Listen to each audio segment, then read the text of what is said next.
오늘은 너희 안의 기쁨을 회복하라라는 제목으로 말씀을 증거합니다. 여러분 다 아시다시피 여러 코로나 때문에 여러분 많이 참 어렵고 힘들지요. 더 우리를 힘들게 하는 것은 사실 이게 백신이 나왔지만은 이 백신이 한 번 맞으면 영원한 것은 아닙니다. 또 백신을 맞는다 할지라도 다시 코로나의 양성으로 걸린 사람이 우리나라에 200명이 넘습니다.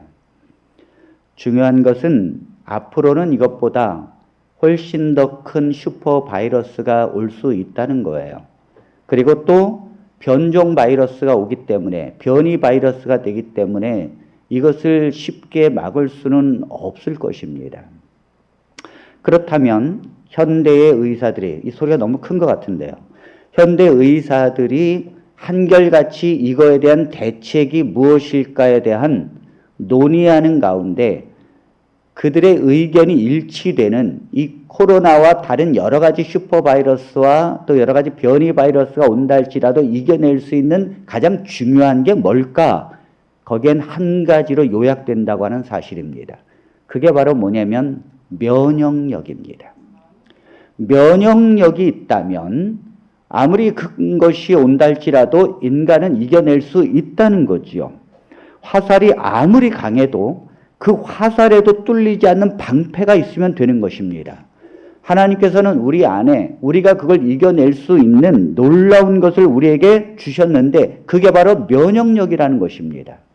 만약 우리에게 면역력이 없다면 지금도 우리는 수없이 많은 질병이 우리 안에 들어오려고 할 때 이겨낼 수 없을 것입니다.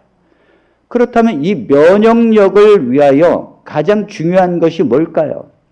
물론 여러분들이 잘 먹는 것일 수도 있습니다. 또 잘 쉬는 것일 수도 있습니다. 그러나 오늘 제가 말씀드리고자 하는 가장 면역력 중에 중요한 면역력이 있는데 그게 바로 웃음이라고 하는 것입니다. 웃음.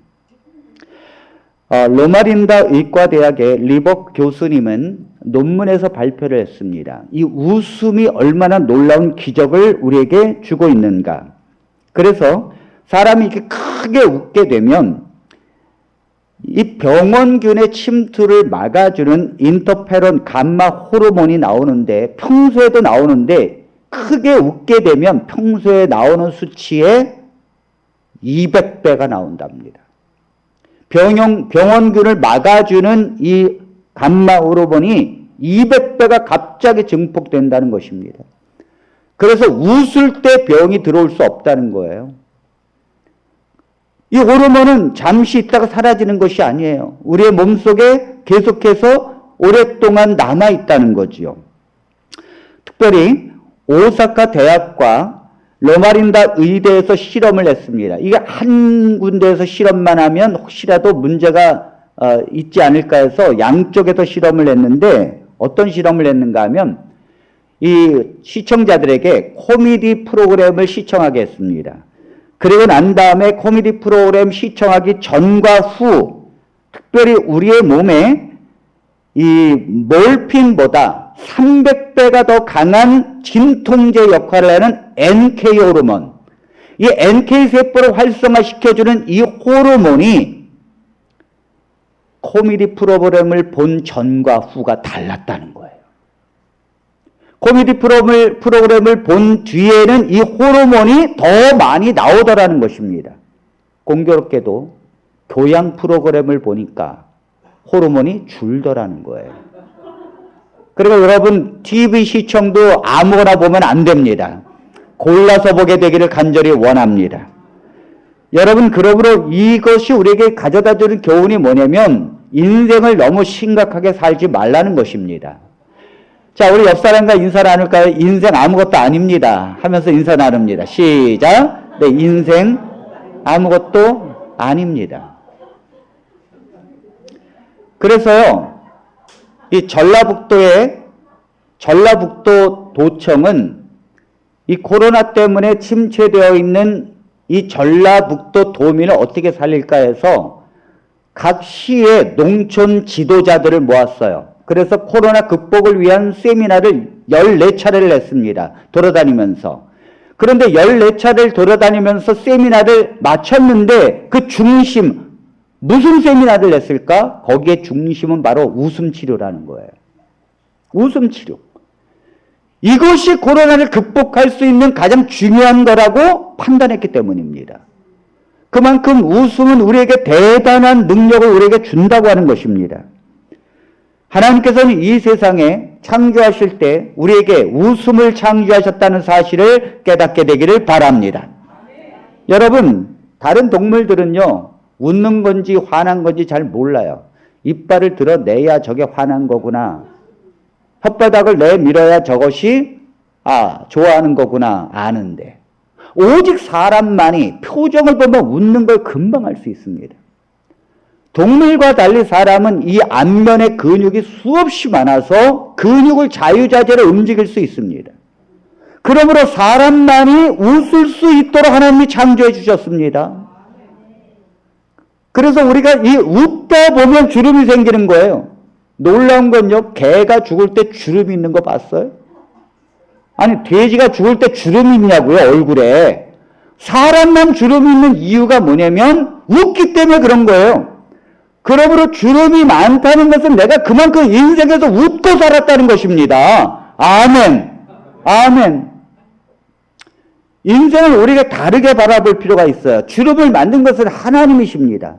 하나님께서 우리를 웃게 만드셨다는 거죠. 그래서 여자도 가장 이쁠 때가 웃을 때고, 모델들은 다 사진 찍을 때 웃습니다. 사람은 웃을 때 좋은 거예요. 웃는다는 건 대단히 좋은 것이고, 이 웃는 거에 대한 대단한 놀라운 능력이 있다는 거죠. 하나님이 우리를 아기로 태어나게 했을 때, 아기들은 면역력에 노출되어 있습니다. 수많은 병균이 들어오지만 막을 힘이 없습니다. 그래서 면역력이 약한 이 아이에게 하나님이 선물로 준 것이 웃음입니다. 이 아이들이 하루에 몇 번을 웃을까? 300에서 400번을 웃습니다. 그러니까 이 아이들이 뭐 웃을 일이 있어서 웃는 게 아니에요. 그냥 까르르르 웃고 또 웃고. 그러면서 자면서도 막 웃어요.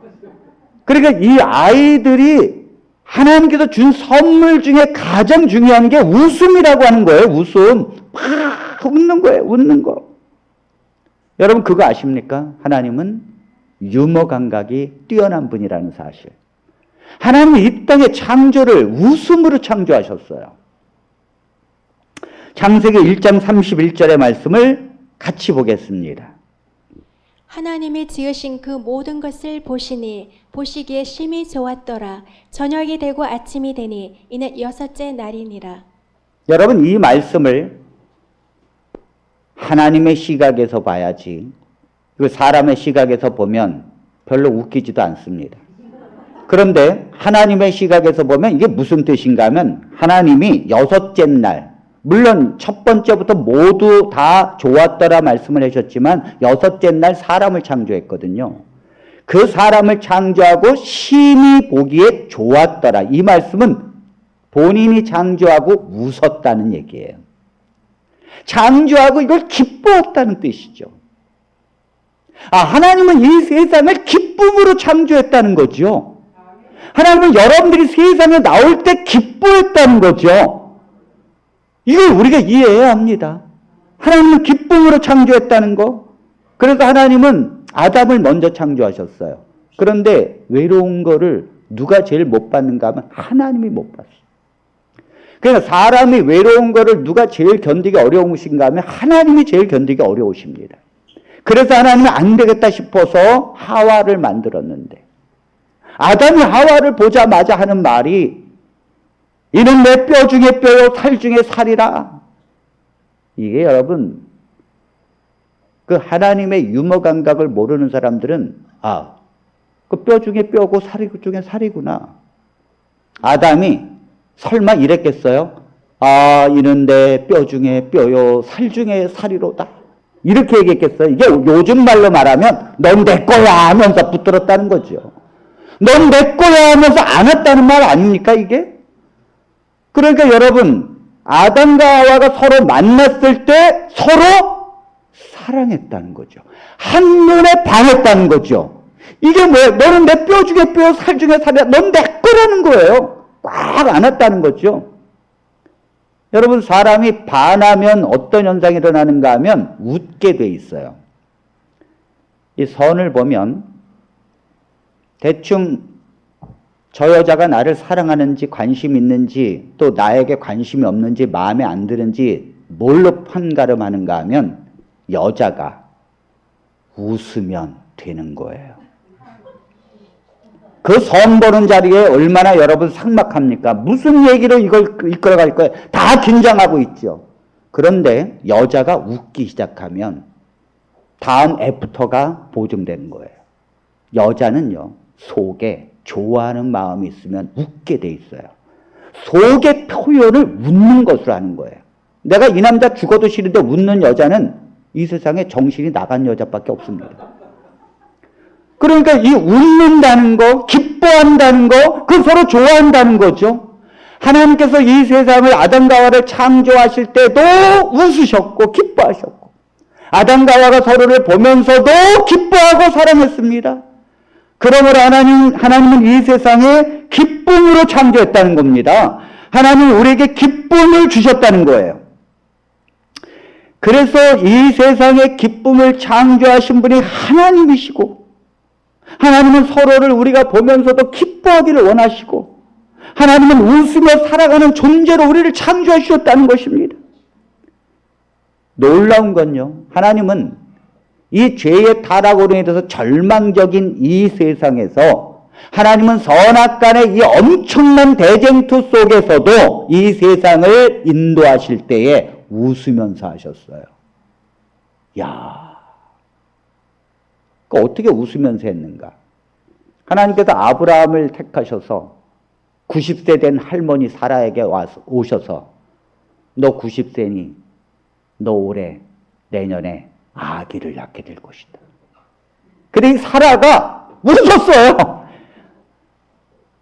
그래가지고 이름을 이삭이 뭐예요? 하나님 웃었다는 거예요. 사라가 웃었다는 거잖아요. 그러니까 하나님이 아니 한 60세에 나타나면 웃을 일이 뭐 있겠어요. 뭐 알았어요. 아이 낳아야죠. 그런데 90세가 돼서 89세에 나타났으니 이거 사라가 들어도 기가 막힐 일이, 하나님이 오셔서 뭐 농담하시는 거예요. 농담. 성경은요 심각한 게 아니에요. 왜요? 웃어가지고 하나님이 책망했습니까? 내가 지금 농담으로 말하는 줄 아느냐? 넌 내가 진담으로 얘기했는데 왜 농담을 알아듣냐? 이렇게 얘기하지 않았어요. 자연스럽게 받아줬다는 거죠. 하나님이 자연스럽게. 하나님은 웃음으로 사람을 건드리신다는 거예요. 웃음의 능력은 대단한 것입니다, 여러분. 제가 목회하는 동안에 90세 된 할머니가 계셨어요. 집사님이. 근데 그 90세 돼도 여자는 여자입니다. 부끄러워하시고요. 그래서 제가 참 고우셔요. 그래서 제가 아이고 집사님 90세가 되셨는데도 참 고우십니다. 집사님 제가 중매실까요? 그랬더니 아이고 그냥 뭐 입을 막 가리시면서 아이고 목사님 아이고 이제 90인데 무슨 중매다. 아이고 그런 소리 마세요. 지나가는 개가 웃겠어요. 근데 그 다음부터 엄청 잘해주십니다. 제가 갈 때마다 막 밥을 사주시려고 그랬고 저를 너무 잘해주셔요. 지금까지도 저를 보고 싶답니다. 지금까지도. 제가 중매수지 못하고 나온 게 너무 안타깝습니다. 너무 안타까워요. 여러분 이 세상을 움직이는 것은 힘이 아니에요. 이 세상을 움직이는 것은 웃음입니다. 이 웃음은요. 하나님이 이 웃음의 대가기 때문에 어느 여집사님이 목사님을 찾아왔어요. 목사님께 이렇게 말하는 것입니다. 목사님, 제가 하나님을 웃겼더니 하나님이 제 기도에 응답해 주셨어요. 이게 무슨 말입니까? 이 여집사님이 이 목사님 앞에서, 담임 목사님 앞에서 아니 제가 하나님을 웃겼더니 하나님이 바로 응답해 주시더라는 이 간증을 하는데 무슨 얘기를 하는가 하면 목사님 제가 제 남편을 전도하기 위해서 얼마나 노력을 했는지 모릅니다. 제가 정말 새벽마다 통성 기도하고 금식 기도하고 이 남편을 위해서 그렇게 기도했는데 교회를 나오는 그냥 나를 핍박만 하고 너무너무 속이 상해서 한 번은 제가 남편 구두를 새벽 기도 나올 때 갖고 나와버렸어요. 그래가지고 목사님 설교 다 마치시고 기도 마치시고 올라가시고 난 뒤에 제가 강대상 위에다가 구두를 올려놓고서 이렇게 기도했습니다. 하나님, 구두가 먼저 나왔사오니 주인도 이 구두 따라 나오게 하여 주시옵소서. 이렇게 기도를 하는데 자기가 기도를 하면서도 우스워가지고 기도를 못하겠다랍니다. 아니 이거 구두를 올려놓고 강대상에다 목사님 오시 큰일 나는데 이거 그러면서 막 희죽희죽 자기가 웃겨가지고 이 구두를 먼저 갖고 나온 거죠. 이 주인 나오게 해달라고. 그날은 자기 혼자 막 희죽희죽 웃어서 기도를 못하고 그냥 구두 갖고 갔대요. 놀라운 건 그 다음 주일에 남편이 나 오늘 좀 교회 좀 가봐야겠어. 아, 목사님 그 뒤로 계속 나옵니다. 그랬더니 아니 제가 하나님을 한 번 웃겼더니 하나님이 바로 응답해 주셨습니다. 왜요? 하나님은 유머의 하나님이시거든요. 이 집사가 이 강대상에다 구두를 갖고 났으니 하나님이 보기에 얼마나 웃겼어요. 이게 뭐 하는 거지? 왜? 자기를 닮았거든. 아니, 나도 유머로 세상을 창조했거든. 그런데 이게 너무너무 재밌는 거죠. 그런 사람의 기도를 하나님이 왜 들어주지 않겠어요? 세상을 심각하게 사는 사람들은 하나님을 몰라요. 하나님은 어떤 분인지 몰라요. 여러분, 처음에 하나님을 만나게 되면요, 그 다음에 막 웁니다. 내가 죄인이라는 사실 깨닫고는 그 다음에 어떤 현상이 나오는가? 막 웃겨요. 너무너무 웃겨요. 왜? 하나님은 웃음의 하나님이라는 거예요. 하나님을 닮아가는 거예요. 하나님은 우리를 형상대로 만드신 것입니다. 그러면 여러분들이 웃는다는 것은 하나님을 닮았다는 뜻이에요. 하나님 우리를 웃게 창조해 주셨습니다.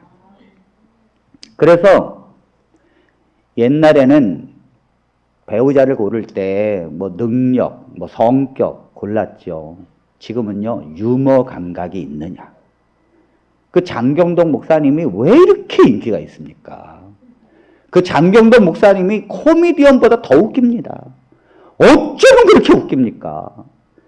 근데 이게요, 어떤 목사님은 그냥 이거 목사님이 채통이 없다, 어떻게 그렇게 웃기기만 하느냐, 그게 아니에요. 그 목사님은 하나님의 그 유머를 그대로 대하라는 거예요. 그러니까 하나님을 모르는 사람들도 장경도 목사를 좋아하는 거예요. 여러분, 만일 우리가 하나님을 그렇게 소개한다면, 우리 자녀들이 교회를 안 다녀요. 그런데 이 엄마가 교회를 갔다 오고 나서 너무너무 웃어. 아니, 뭐 때문에 엄마 웃어? 뭐가 그렇게 좋아? 아니, 모르겠어. 하나님은 그렇게 재밌으신 분이야. 하나님 유머 감각이 넘치는 분이야. 그러면은 그 자녀들이 왜 하나님에 대한 두려움을 갖겠습니까? 왜 하나님께로 나오는 것이 꺼리낍니까? 아니라는 거죠. 우리는 하나님을 지금 잘못 알고 있다는 거죠. 오늘 이 시간에는 하나님의 한 면을 우리가 이해하게 됩니다. 하나님은 유머의 하나님이라는 사실. 하나님은 여러분들이 기뻐할 때 하나님은 더 기뻐한다는 사실. 하나님은 여러분들이 슬퍼할 때 하나님은 안타까워한다는 사실. 여러분들이 하나님이 슬퍼하고 울 때 하나님 말씀하시길 내가 너를 사랑한다. 나를 따라해봐라. 웃어라. 그것이 하나님의 능력입니다. 그것이 하나님의 능력입니다. 그래서 위대한 사람은요, 세상을 움직이는 사람들은요, 그리고 우리의 기억에 남은 사람들은요, 유머 감각이 뛰어난 사람들이었어요. 여러분, 간디라는 사람을 아시죠? 인도의 성자잖아요. 정말 비폭력으로 그 세상을 바꾼 사람. 그런데 이 간디가 한 번은 영국에서 유학할 때였습니다. 식민지로 있었던 이 인도의 간디가 영국에 유학을 갔는데, 그렇지 않아도 식민지 청년이라는 이유로 이 영국의 피터스 교수님이 아주 깔봤어요. 마음에 안 드는 거예요. 식민지잖아요. 그런데 유학 와서 공부하겠다고. 그러니까 한 번은 식당에서 이 교수님 옆에 간디가 딱 앉으니까 이 간디에게 이런 말을 했습니다. 돼지와 새는 한 자리에서 밥을 먹을 수 없다네. 기분 나쁘다는 거죠. 그때 간디는요, 뭐라 그러는가 하면, 이 간디가 지금, 이 교수님은 간디가 지금 돼지라는 거 아닙니까? 근데 간디가 뭐라 그러는가 하면, 살짝 자기 밥그릇을 갖고 나가면서, 그럼 제가 다른 자리로 날아가겠습니다. 자기가 새라는 거잖아요. 여러분, 내가 새고, 그럼 뭐예요? 교수님은 돼지가 되잖아요. 자기가 그 자리를 피하면서, 아이고, 제가 그럼 다른 자리로 날아가겠습니다. 굉장한 유머죠. 그래서 이 교수님이 열받았어요. 가만히 들어보니까 이거 뭐예요? 내가 돼지라는 말이잖아. 그래서 너무너무 기분이 나빠가지고, 이 앙심을 품은 교수님이 수업 시간에 이 간디를 골려주기 위해서 간디에게 이런 질문을 했어요. 지혜와 돈 보따리 중 하나를 고르라면 무엇을 선택하겠나? 간디 말해보게. 그랬더니 간디가 저는 돈 보따리를 선택하겠습니다. 그랬더니 이 교수님이 탁 무시하고 깔보면서 아이고 어찌 학생이 배우는 학생이 그럴 수가 있나. 역시 식민지 청년은 다르구만. 나라면 지혜 보따리를 챙길 텐데. 그러니까 이 대학에서 지혜 보따리가 중요하죠. 돈 보따리보다. 돈 보따리를 원하는 이 속물로 보이는 거 아니겠습니까? 그때 간디가 뭐라 그랬는가 하면 네, 누구나 자신에게 부족한 걸 취하는 법입니다. 교수님. 유명한 일화예요. 간디는 다 농담으로 이겼다는 거예요. 농담으로. 유머로 살았다는 거죠. 그래서 이 교수가 열받아가지고, 이거 뭐 매번 지니까, 유머 감각에 이긴 사람 없잖아요. 그래서 시험을 봤는데, 간디의 이 답안지는요, 거의 완벽했어요. 만점에 가까운데, 거기다가 동그라미 표는 전혀 안 하고, 끝에다가 딱 한 글자. 멍청이. 딱 썼어요. 너는 멍청이야. 그때 그 시험지를 딱 받아둔 이 간디가 교수님께 와가지고 이런 말을 했습니다.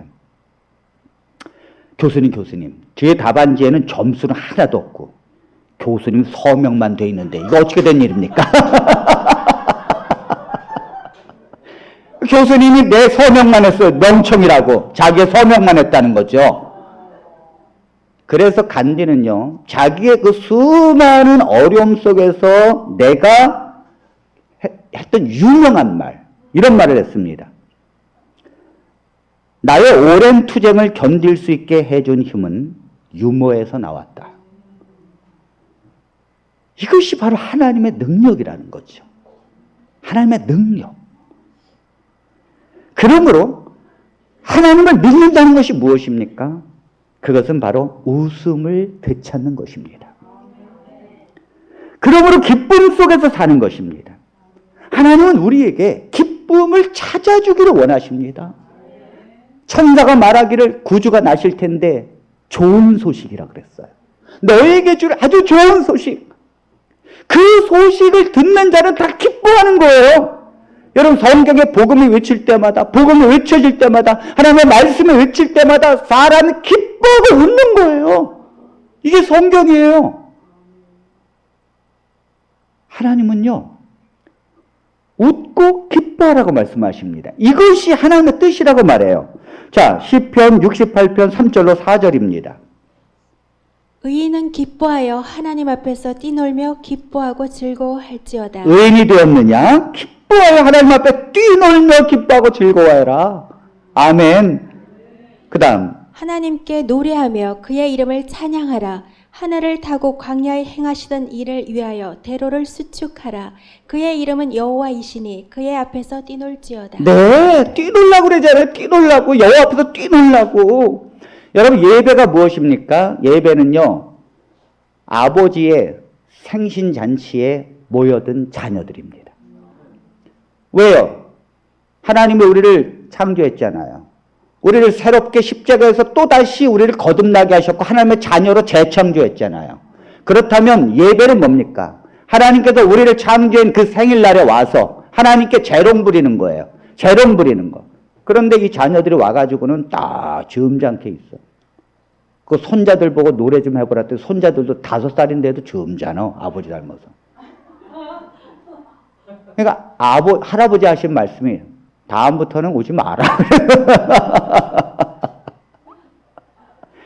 그러면 이 생신잔치가 뭐예요? 그냥 와가지고 막 손자들 막 놀고, 그 다음에 아무리 60 먹은 아들이라 할지라도 50 먹은 딸이라 할지라도 아버지 할아버지 밑에서 막 재롱 부리는 거, 이것이 효자예요. 아멘. 아멘.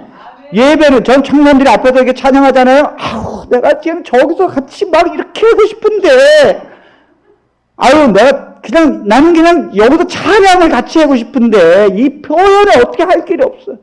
너무너무 좋은 거예요. 그것이 교회고 예배입니다.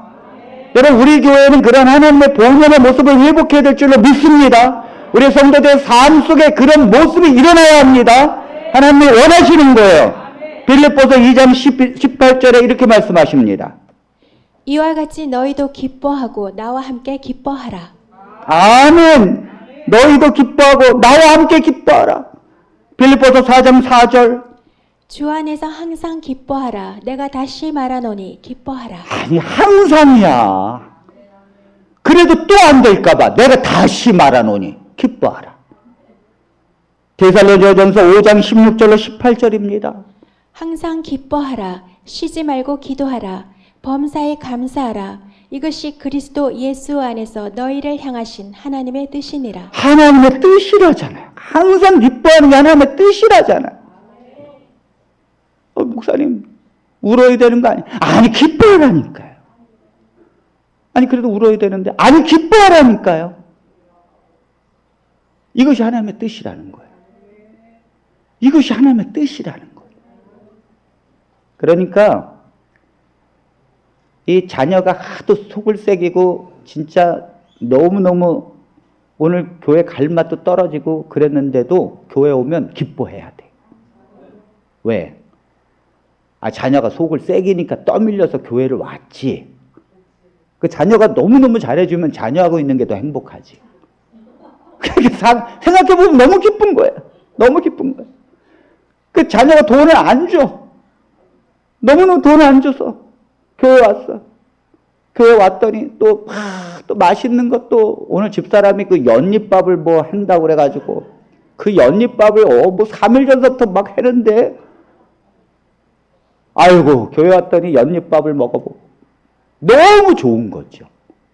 생각해보면 너무 좋은 거죠. 그러니까 주 안에서 생각해보라는 거예요. 그래서 주 안에서 항상 기뻐하고 주 안에서 기뻐하는 것이 하나님의 뜻이라는 것입니다. 기뻐해야 합니다. 기뻐해야 합니다. 그런데 사람은요, 세상을 살아가면서 이 기쁨을 잃어버렸어요. 하나님이 그렇게 기쁨을 우리에게 주셨는데 다 잃어버렸다고요. 그래서 성인이 하루에 몇 번 웃나 봤더니 14번이래. 14번. 그것도 정상적인 사람이. 어떤 사람은요, 일주일에 한 번도 안 웃는답니다. 그러니까 이 세상을 살다 보니까 기쁨을 잃어버렸어. 그러면서 하는 말이, 목사님, 기뻐할 일이 있어야 뭐 기뻐하죠. 아니, 애기는 기뻐할 일이 있어서 웃나? 원래 기뻐하며 살아야 되는 건데, 이젠 조건을 따져.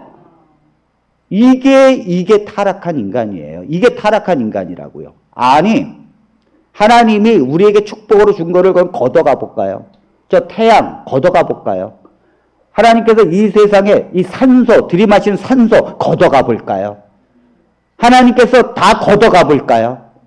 아이고, 한순간도 못 삽니다. 매 순간이 축복이고 축복이 당연한 거니까 몰라요. 그러면 오늘 살아가는 백성들이 오늘 주의 성전에 와서 우리가 무엇을 깨달아야 합니까? 하나님 안에서 항상 기뻐해야 되는구나. 기뻐요. 내가 왜 그럼 이 기쁨을 잃어버렸을까? 나는 언제부터 왜 이 기쁨을 잃어버리고 살았을까? 나는 정말 기뻐할 수가 없어. 왜 기쁨을 잃어버렸을까요? 왜 우리의 가정은 기쁨을 잃어버렸을까요? 언제부터인가 우리의 가정은 왜 하나님을 믿는데도 기쁨이 없는 가정이 되어졌을까요? 왜 우리는 부부 사이에 서로 웃는 것이 사라졌을까요? 그것은 바로 죄 때문입니다. 죄. 죄는요, 불안을 가져오고, 죄는 기쁨을 멈추게 하고, 죄는 평강이 사라지게 만듭니다. 죄도요, 놀라운 능력이 있어요. 그래서 죄도 하나님과 우리를 멀어지게 합니다. 그래서 웃음이 사라지게 만듭니다. 여러분들 돈이 없어서 웃지 않는 게 아니라니까요. 돈 없는 사람들이 더 잘 웃어요. 여러분들 남편이 없어서 웃는 게 아닐까? 남편 없어도 혼자 얼마든지 재밌어요. 조건이 아니라니까요. 우리가 지금 웃음이 사라졌다고 하는 건 그리스도 안에서도 왜 웃음이 사라졌을까? 그거는 우리의 죄 때문입니다. 여러분, 이 죄는요, 모든 웃음을 사라지게 만들어요. 자, 예레미야 애가를 우는 거 아닙니까? 5장 15절. 이 이스라엘 백성들이 우상 숭배로 타락해져 가는 걸 보면서 울면서 예레미야가 말합니다. 우리의 마음에는 기쁨이 그쳤고 우리의 춤은 변하여 슬픔이 되었사오며. 네, 지금 이스라엘 백성들은 남방 유다가 바벨론으로 끌려가기 직전에 우리의 마음에는 기쁨이 그쳤다는 거죠. 우리의 춤은 춤추고 놀았는데 그것이 이제 슬픔이 변해버렸어요. 슬픔으로. 잘 보십시오. 이스라엘 백성들이 하나님을 떠났습니다. 이스라엘 백성들이 우상을 섬겼습니다. 이스라엘 백성들이 이방 신상에게 경배하기 시작했고 태양에게 경배하기 시작합니다. 이것 때문에 바벨론이 와가지고는 자꾸 쳐들어오는 거예요. 그리고 자꾸 뭐예요? 곡식을 자꾸 빼앗아 가는 거예요. 그러니까 먹을 게 없죠? 먹을 게 없으니까 가난해지죠? 또 내 딸을 잡아가죠? 가족 잃어버리죠? 슬픔에 빠지죠? 살아갈 맛 떨어지죠? 왜 내게 갑자기 웃음이 사라졌을까? 왜 내 삶 속에 웃음이 사라졌지? 알고 보면 죄이라는 거, 죄. 죄가 원인이라는 거죠. 그 죄가 모든 기쁨을 그치게 만들었다는 거예요. 자, 우리가 기쁨을 잃어버렸다면 언제부터인가 우리 가족의 기쁨이 없고 부부간의 기쁨이 없고 부모와 자녀간에 우리 가족에 왜 이렇게 기쁨이 없지? 왜 내가 기쁨을 잃어버렸지? 내가 힘들어서 그런가? 살면서 힘들어서 그런가? 아니에요. 분명히 어떤 죄가 있기 때문입니다. 목사님, 저는 죄를 짓지 않았는데요. 여러분들이 죄를 이야기할 때 죄는요, 사실 우리가 남을 죽이거나 이것만 죄가 아니에요. 첫 번째, 제가 예를 들어보겠습니다. 하나님의 말씀을 불신한 죄. 이건 뭐 사람 죽인 것보다 더 큰 죄예요. 네, 사람 죽인 건 용서받을 수 있지만 하나님을 안 믿는 죄는 구원 자체가 안 됩니다. 모르는 거였죠. 하나님 말씀을 이렇게 듣는데도 안 믿은 거. 하나님 말씀 듣는데도 한 귀로 듣고 그대로 안 산 거. 다 죄지요. 다 죄지요. 그 다음에 또 사람을 미워한 죄, 하나님보다도 다른 어떤 걸 더 사랑한 죄, 탐욕의 죄. 이 모든 죄들이 우리 가운데 침투해 와서 어느 순간 우리의 삶을 바꿔버리고 웃음을 그치게 만들었다는 거죠. 여러분, 만일 여러분들이 돈을 사랑했다고 생각해 보십시오. 하나님보다도 돈을 사랑했어요. 돈을 사랑하니까 내가 돈을 벌러 나가야지. 내가 경건의 시간에 내가 하나님께 내가 말씀을 보고 내가 찬양하고 해야 되는데 아니야. 내가 돈을 사랑하니까 경건의 시간에 뭐가 중요해? 돈을 벌어야 돼. 자, 돈을 사랑했어요. 그래, 돈을 사랑하는 게 여러분 다소 돈 버는 게 쉬웁니까? 다 손님 비유 맞춰야 되고 그 시간에 문 닫고 경건의 시간 해야 되는데 돈을 사랑하니까 그다음에 사람 비유를 맞추려니까 짜증나요. 그다음에 또 상사의 비유를 맞추려니까 저 얼마나 열받습니까? 왜 상사는 나만 미워해? 나만 미워하니까 살맛이 떨어져. 밥맛도 없어. 그 웃음이 사라졌어요.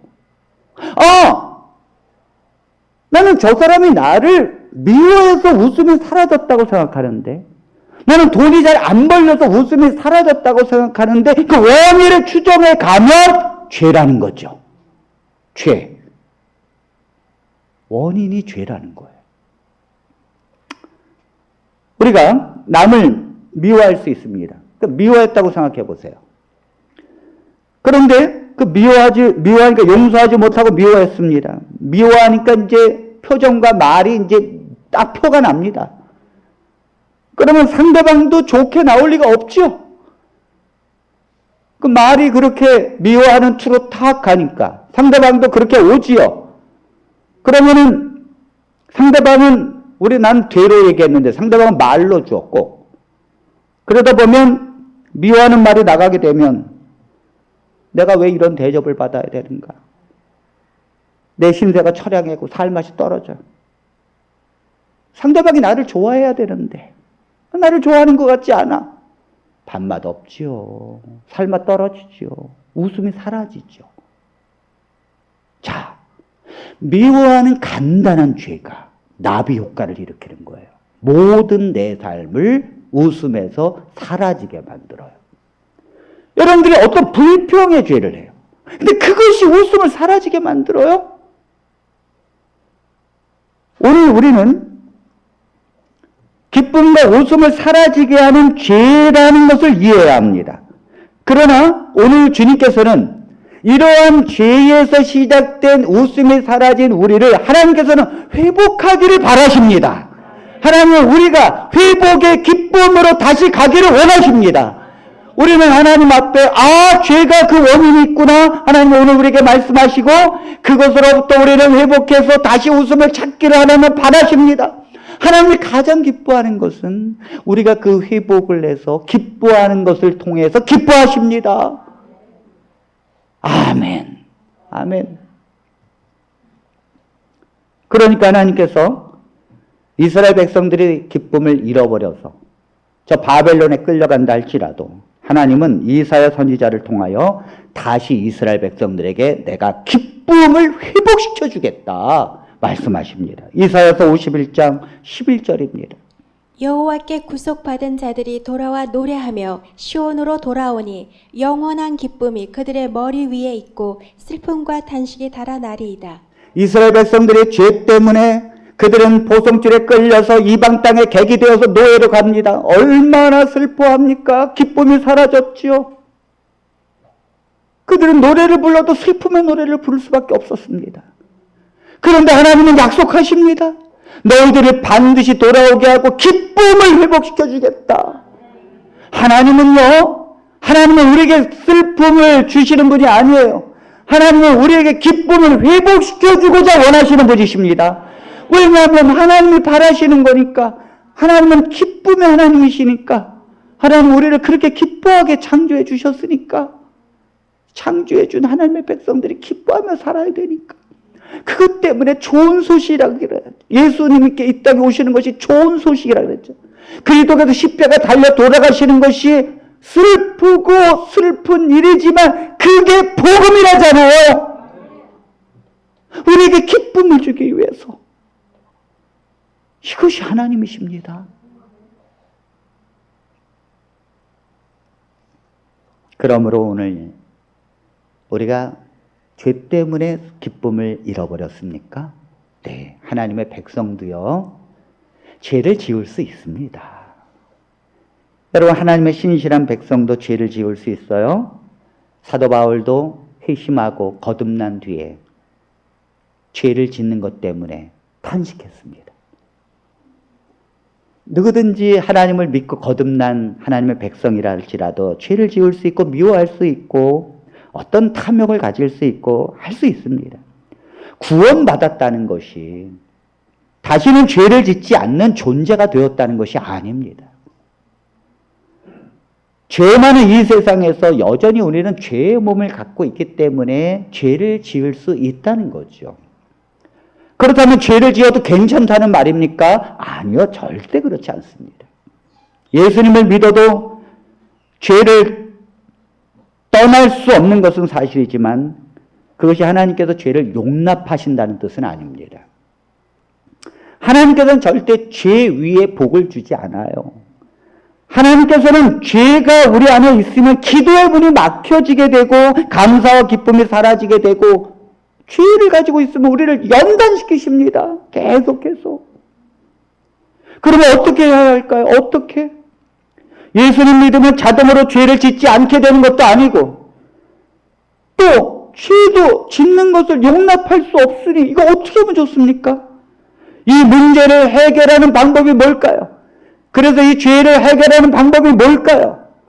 그래서 우리가 웃음을 회복할 수 있는 방법이 뭘까요? 그것은 바로 회개입니다. 회개.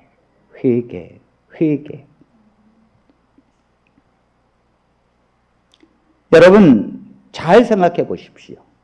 오늘 말씀을 들으면서 내게 이 기쁨이 사라지게 했던 내 찾아가 보면 내가 짓는 죄는 도대체 뭔가?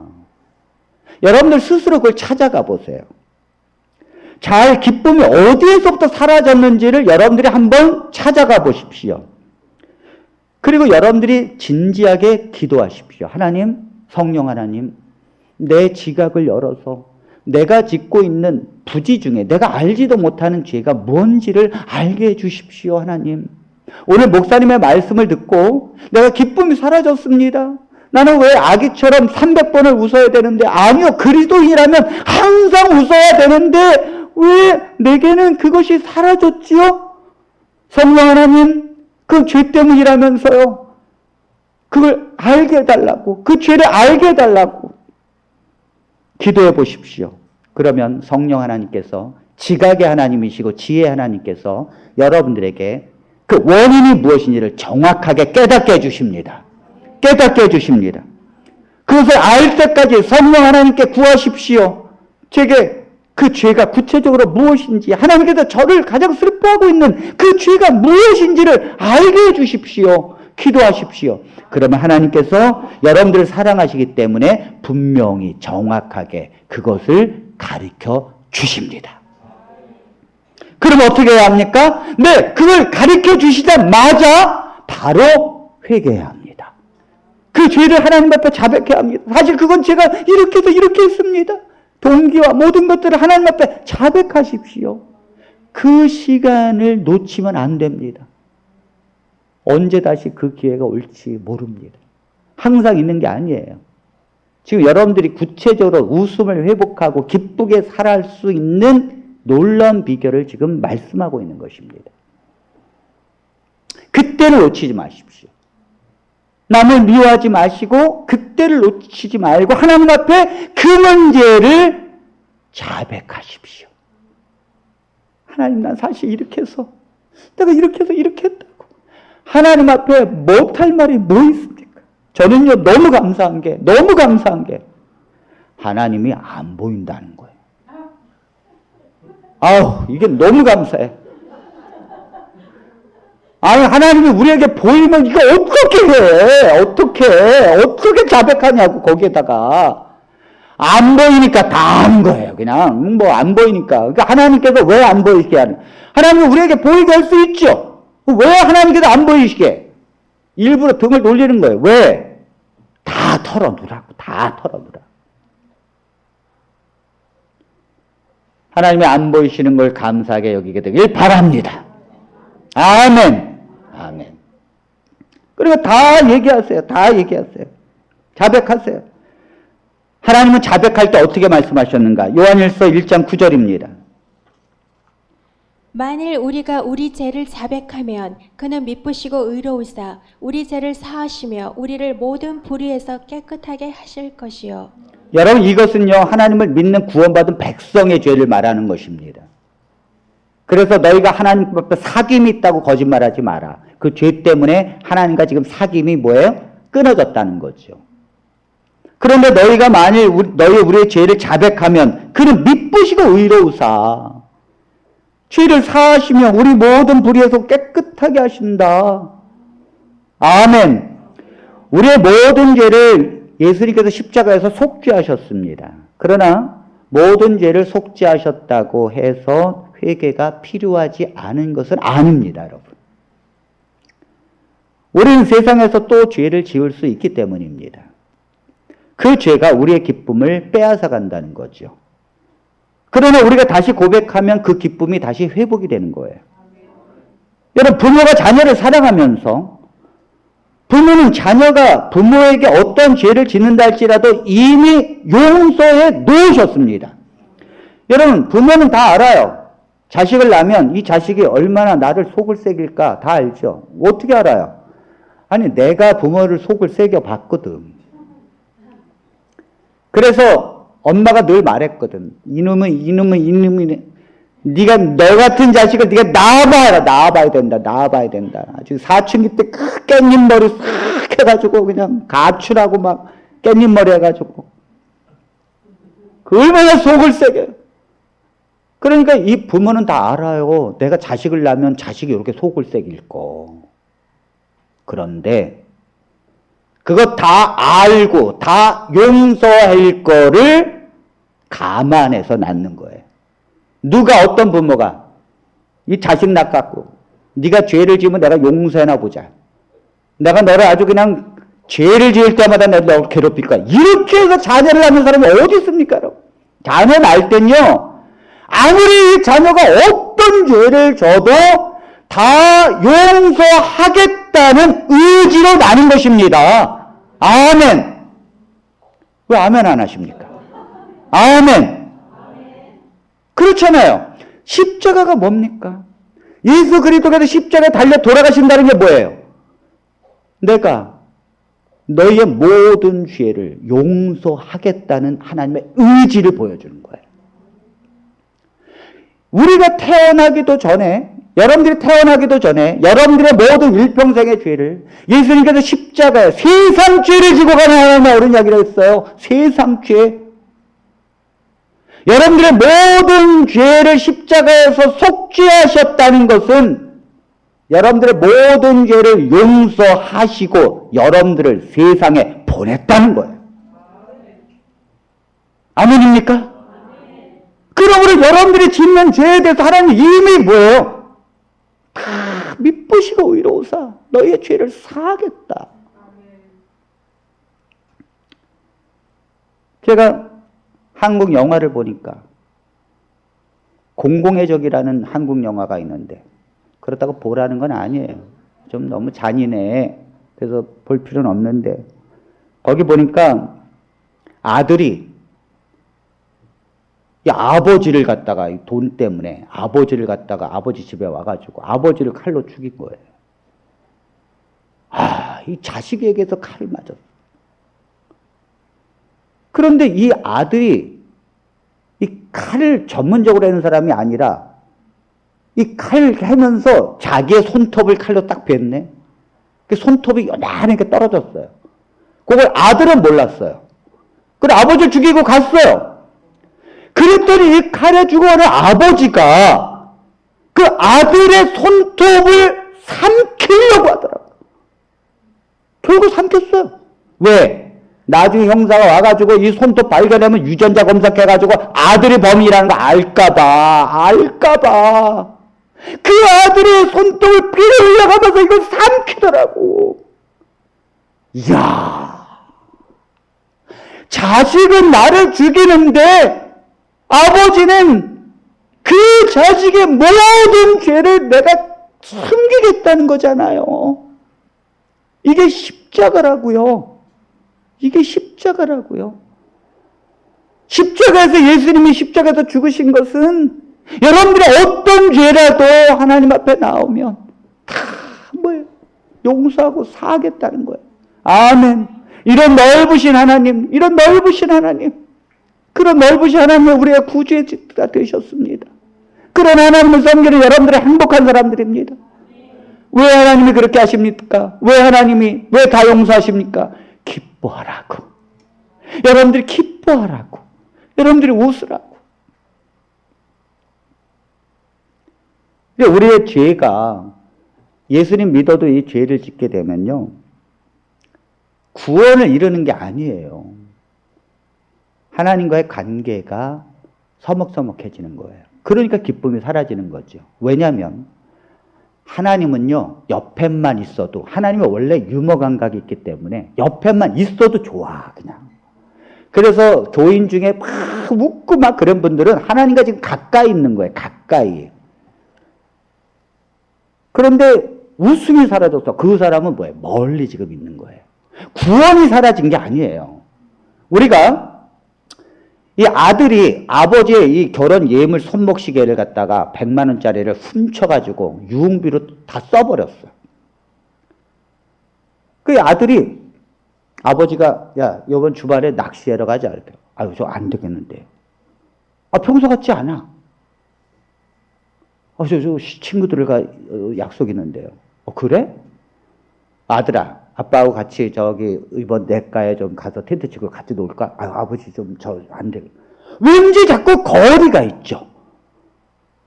죄 때문에. 그런데요, 이 거리를 누가 두는가 하면 아들 스스로 두는 거예요. 아버지는 그대로예요. 그런데 죄를 진 내가 자꾸 멀어진다고요. 사단이 구원받은 하나님의 백성에게 들어와서 죄를 짓게 합니다. 그러면 사단이 죄를 짓게 해서 자꾸 하나님으로부터 우리를 자꾸 멀어지게 해. 그러니까 우리도 모르게 자꾸 멀어지는 거예요. 하나님은 그대로신데, 하나님은 넌 내 자녀야. 그 자리인데 내가 멀어지는 거예요. 하나님은 멀어지는 게 아니라 하나님이 그 죄를 자백하라는 거예요. 자백하라는 거예요. 그래서 그 죄를 자백해야 합니다. 여러분들이 그 죄를 지을 때 자백해야 합니다. 바로 자백해야 합니다. 그 죄를 알면 바로 자백해야 합니다. 그러면 여러분들이 그 죄를 짓고 나서 바로 하나님 앞에 하나님 저 잘못했어요. 자백을 합니다. 그 자백을 하면 기쁨이 올까요? 네, 안 옵니다. 왜 안 오는가 하면 또 인간은 죄를 지기 때문에. 또 인간은 죄를 지기 때문에 기쁨이 여간해서 안 와요. 간단한 문제가 아니에요. 오늘 목사님 말씀 듣고 그냥 딱 자백했더니 바로 기쁨이 오는 거 아니라니까요. 그렇게 간단하면 제가 오늘 설교 왜 하겠습니까? 안 오는 이유는 인간은 또 죄를 짓기 때문에. 그런데 죽을 때까지 인간은 죄를 지을 수 있습니다. 그러나 그걸 당연한 것이라고 여겨서는 안 됩니다. 왜냐하면 하나님은 그 죄를 짓는 걸 기뻐하지 않으십니다. 우리는 그런 연약한 존재라는 뜻이지 내가 죄를 짓는 건 당연해 라고 생각하는 것은 안 됩니다. 다만 죄와 싸워 이길 수 없다는 것이 아닙니다. 죄와 싸워 이길 수 있다는 거죠. 무엇으로? 자꾸 하나님 앞에 죄를 고백함으로. 여러분들이 죄를 고백하게 되면 하나님 앞에 죄를 고백하고 죄를 내려놓습니다. 그리고 반드시 해야 될 것이 예수 그리스도께서 나의 죄를 짊어지시고 십자가에 달리신 것을 바라봐야 합니다. 죄를 고백하고 난 다음에 반드시 예수 그리스도께서 십자가에 달리신 것을 영적인 눈으로 아무리 2000년이 흘렀다 할지라도 여러분들의 말씀을 통하여 현장에서 일어나는 것처럼 산산하게 볼 수 있습니다. 하나님의 백성이라면 보입니다. 그것을 바라봐야 합니다. 매번 바라봐야 합니다. 매번. 성도가 죄를 지을 수는 있어요. 하지만 계속해서 그렇게 하다 보면 무엇이 달라지는가 하면 죄 짓는 것을 점점 줄여가게 됩니다. 줄여가게 돼요. 하나님이 바라시는 것은 성령을 의지하여 죄를 이길 수 있는 힘을 우리에게 주시고 그 죄를 미워하게 만드십니다. 그런데 우리가 죄를 완전히 그친 것이 회개가 아니에요. 만일 우리가 진정한 회개가 죄를 완전히 그치겠다면 이 세상에 진정한 회개를 한 사람은 한 사람도 없습니다. 이 세상에 죄를 안 지은 사람은 없어요. 다만 하나님 앞에 죄를 줄여가는 것이 이기는 것입니다. 우리의 연약함에도 불구하고 내가 죄를 하나님 앞에 고백할 때마다, 나를 위해서 죽으신 십자가를 바라볼 때마다 우리는 알게 됩니다. 무엇을 알게 되는가 하면 이사야 53장 5절로 6절의 말씀이 무엇 때문인지를 알게 됩니다. 그가 찔림은 우리의 허물 때문이요 그가 상함은 우리의 죄악 때문이라. 그가 징계를 받음으로 우리는 평화를 누리고 그가 채찍의 말씀으로 우리는 나음을 받았도다. 우리는 다 양 같아서 그릇 행하여 각기 제 길로 갔거늘 여호와께서는 우리 모두의 죄악을 그에게 담당시키셨도다. 여러분들이 죄를 고백하고 나서 반드시 외워야 될 구절이 있어요. 바로 이 구절인데, 여러분들이 하나님 앞에 죄를 고백해요. 근데 하나님, 예수님이 십자가에서 찔림을 받았는데 그게 바로 이 지금 내가 고백한 이 죄 때문이라는 거죠. 그리고 그분이 피에 상처가 났어요. 이게 지금 내가 고백한 이 죄 때문에 주님이 지금 상처를 받았다는 거죠. 주님이 막 하나님으로부터 진노의 징계를 받으시는데 이건 바로 내가 지금 고백한 것 때문에, 하루에도 수십 번 내가 짓는 죄 때마다 주님 앞에 고백을 하면 내가 계속해서 십자가에서 죽으시는 예수 그리스도, 내 죄 때문에 저렇게 찔림을 받고 상함을 받고 저렇게 징계를 받는 그리스도를 보면서 인간은, 하나님의 백성은 괴로워하게 돼 있어요. 그게 바로 성령의 괴로움이에요.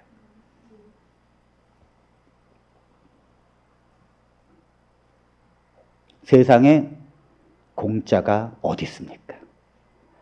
구원이 하나님의 은혜로 값없이 우리에게 주어진다 할지라도 구원은 영생인데, 세상에 여러분 생명을 단 1초라도 연장시키는데 수없이 많은 돈이 드는데 어떻게 영원히 사는 것이 공짜겠습니까? 아닙니다. 하나님의 가장 값진 목숨이 사라졌어요. 여러분들의 그 구원을 위하여 하나님은 가장 귀한 것을 잃어버렸습니다. 어떻게 구원이 공짜라고 하십니까? 여러분들이 죄를 지을 때마다 그것 때문에 여러분들 죽을 수밖에 없지만 하나님은 그걸 영원한 생명으로 바꾸기 위하여 하나님은 십자가의 모진 길을 가셨고 자신에게 모든 죄를 담당시키셨습니다. 십자가를 바라보는 자마다 죄를 미워하게 돼 있어요. 미워하게 돼 있어요. 유기성 목사님께서, 선한 목자교회 담임하고 있는 유기성 목사님께서 회개 수첩으로 유명하십니다. 그분은 날마다 회개 수첩을 쓰는데, 이 죄를 지을 때마다 목사님께서 내가 회개 수첩에다가 써야겠다. 내 죄를 써야 돼. 고백해야지. 그리고 써내려가는데, 아니 이 죄를 한두 번 짓는 게 아니에요. 자꾸 또 생각이 또 죄를 지어. 또 써내려가고 또 써내려가고. 하루에도 몇 번씩 하는 거예요. 그러면서 깨닫는 것이 나는 하루에도 몇 번씩 넘어질 수 있는 사람이구나. 이걸 깨달은 거죠. 그리고 고백하면서 하나님께 자백하고 그러면 하나님이 미쁘시고 의로우사 사해 준다고 했으니까. 그리고는 십자가를 바라보게 된 거예요. 십자가를. 근데 아니 처음에는 이게 자백하고 고백하고 쓰고 십자가를 바라보는데 이거 자꾸 하니까 마음이 괴로워서 못 살겠네. 괴로워서. 아니 내가 이렇게 많은 죄를 짓고 있네. 아니 이렇게 많은 죄가 있는데 하나님이 이래서 십자가에 달려 돌아가셨구나. 여러분들이 잘 보세요. 자녀가 속을 썩이면 부모의 가슴에 못을 박는다잖아. 그런데 예수님은, 여러분들이 죄를 지을 때 예수님은 진짜 못이 바뀌었어요. 그거를 죄를 지을 때마다 괴로워서 어떻게 사냐고. 괴로워서 어떻게 사냐고. 나의 영생을 위하여 하나님은 십자가에서 죽으셨고 내가 하나하나 짓는 모든 죄가 예수 그리스도를 십자가에서 죽였다면 그 고백이 매번 일어나는 성도가 어찌 죄를 미워하지 않겠습니까? 그 죄를 미워하게 되면 죄와 멀어지게 되는 것이고 죄와 싸워서 이길 수 있는 성령을 간구하게 되는 것이고 그 죄가 나를 사로잡는 것이 아니라 성령의 능력에 의해서 복음의 능력에 의해서 하나님의 놀라운 은혜에 의해서 죄를 이기는 힘을 갖게 되어졌을 때 여기서 목사님은 말합니다. 그때 비로소 내게 기쁨이 회복되었다고. 여러분, 북한군이 6.25 때 우리나라를 막 쳐들어왔어요. 밀리고 밀려서 피난길에 막 떠내려갈 때 우리는 울었습니다. 왜요? 치니까. 우리는 북한군이 치니까 저 부산, 포항, 대구 쪽만 남아있는데 그러나 메가대장군이 인천 상륙작전을 통하여 허리를 찔렀습니다. 그 소식을 듣고 북한군이요 겁을 먹었어요. 왜? 허리가 치고 들어오면 끊어져 버리면 이거 오도 가도 못하잖아요. 그래서 급속하게 허리를 막으려고 올라가고 있었고 허리가 다 점령되기 전에 북한으로 얼른 도망가기 위해서 막 도망갔어요. 그때 전쟁도 지르지 않고 이 국군들이요 백성들이 막 올라가서 서울을 다시 수복하는데 올라갈 때요 박수를 치고 환영하는 거예요. 아니 이긴 게 아니거든요. 그런데도 힘이 뭐예요? 밀리기 시작하니까 기뻐하는 거예요. 우리는 연약해서 죄를 지을 수 있습니다. 그러나 언제나 죄에 우리는 눌려서 우리는 죄를 짓는 존재가 아니에요. 하나님의 성령을 부르짖고 죄를 고백하면서 십자가의 은혜로 죄와 싸워 이길 수 있는 힘이 더 생기게 되어졌을 때 이제는 하나님의 능력으로 내가 죄를 이길 수 있고 죄와 싸워 이길 수 있고 죄가 도망가고 있는 것을 보면서 기쁨이 말할 수 없이 넘어가는 거예요. 그게 성숙한 성도입니다. 그것이 하나님의 백성입니다. 어떤 사람도 그 사람의 기쁨을 빼앗을 수 없습니다. 오늘 하나님의 사랑하는 성도 여러분, 여러분들은 하나님께서 그토록 이끄십니다. 여러분들을 그렇게 이끄시기 위해서 하나님은 오늘도 여러분들을 사랑하십니다. 그리고 성령을 보내주시고 여러분들이 기쁨 가운데 하나님 안에서 승리하게 되기를 바랍니다. 여러분들이 주님의 교회에 와서 이 기쁨을 표현할 길이 없어서 성도를 힘을 주고 서로를 보면서 하나님께 영광을 돌리는 것이 예배인 줄로 믿습니다. 여러분들이 그런 하나님을 사랑하시고 승리하는 저와 여러분들이 되시기를 바라면서 말씀을 마칩니다.